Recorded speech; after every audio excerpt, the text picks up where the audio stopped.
Hello students, how are you? Hope you all are doing very well. And we are here again with the new question of GATE CS 2014 set 2 question number 27.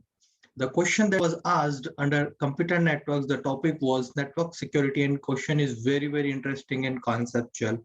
As you all can see, the question here is an IP machine Q has a path to another IP machine H via three IP routers R1, R2, and R3 respectively. As you can see here that we have an IP machine at Q, and it has a path from Q to H via three routers.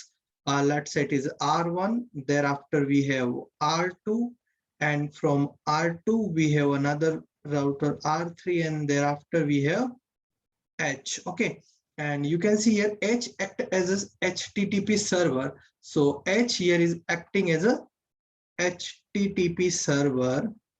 Okay, and Q connects to H via HTTP.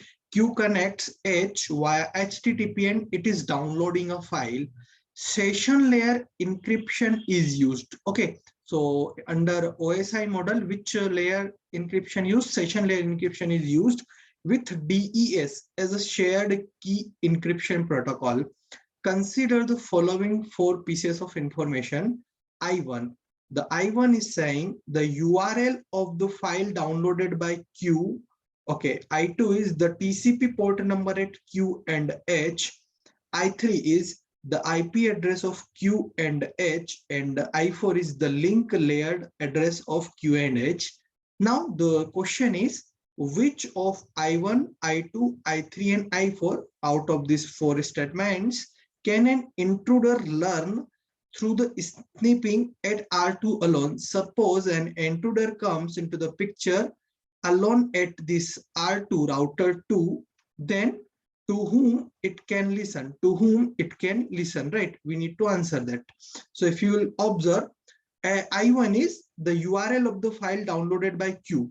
So basically, if you will see URL, then URL address is basically, it can't be learned through sniffing at R2, because you can easily see that under HTTP URL is there, and under session layer the complete process is encrypted, right? And DES is a shared key, means DES algorithm is used for encryption.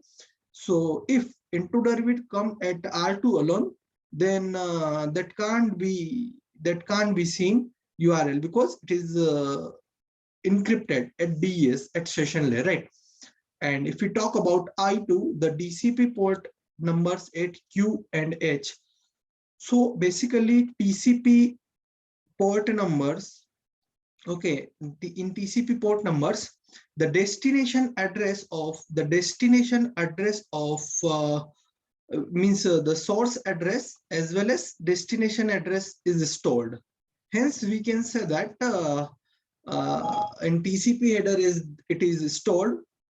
In TCP header it is stored. Hence it can be learned through sniffing and R2. Okay, and if we check it, the IP address of Q and H. So in network layer, what will happen? Basically, IP addresses are stored for Q as well as H. Hence, it can also be learned. And if we look at I4, that is the link layer address of Q and H, the link layer address of Q and H, that can't be learned because sniffing is done at R2 alone. So whatever intruder is here, it can only get the link layer address of R1 and R3, right? Only R1 and R3, not of Q and H. Okay, so if we look that which of the I1, I2, I3, and I4 can intruder learn through sniffing at R2 alone, so we can say I2 and I3 only, right? Means it can get the port number of destination source as well as it can get the IP addresses of Q and H, right? Hence option C is the correct answer for the GATE question. I hope it is clear to everyone. Further, if anyone had doubt or any kind of query in this question, you can ask me. And guys, if you like this video, do subscribe, hit the bell icon button, and ask your query and share it with your friend, guys. Thank you so much. Have a very nice day. Jai Hind, Jai Bharat.